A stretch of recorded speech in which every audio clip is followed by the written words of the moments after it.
Hey everyone, welcome back to Code Kotha. In today's tutorial, we are going to build a simple but powerful Java program that generates a multiplication table for any number you enter. This is a great project for beginners who want to understand Java basics like loops, user input. So let's jump right into it. Let's start by writing the basic structure of our program.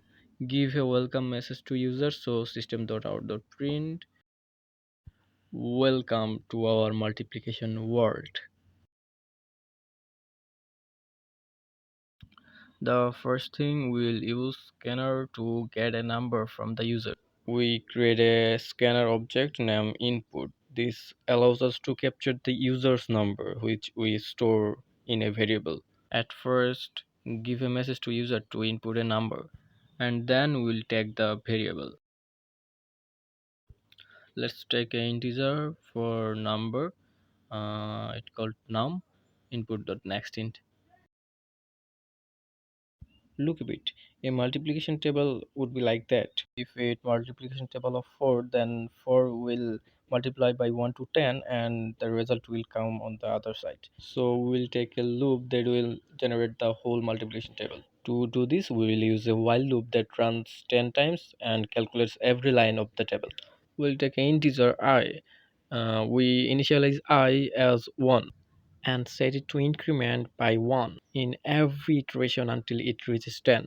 So I is less than or equal 10. We use system.out.println to print each line in the format I into number equal to result. We give a space between I and number. The result is mainly product of I and number, so we have to multiply I and number in here. To increase the value of I, to write I plus plus. Finally, let's make sure we close the scanner object. This is important because it frees up system resources that the scanner was using. Let's run the program to see it in action.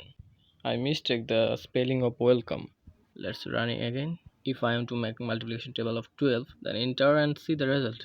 If we enter a big number, then what? Then also it's running well. And that's it. Feel free to pause and copy this code. You can also experiment by changing the loop limits or modifying the whole program to make the program your own. I hope this tutorial helped you to understand every step. Don't forget to like, subscribe and hit the bell icon for more beginner Java tutorials. Thanks for watching and I'll catch you in the next video.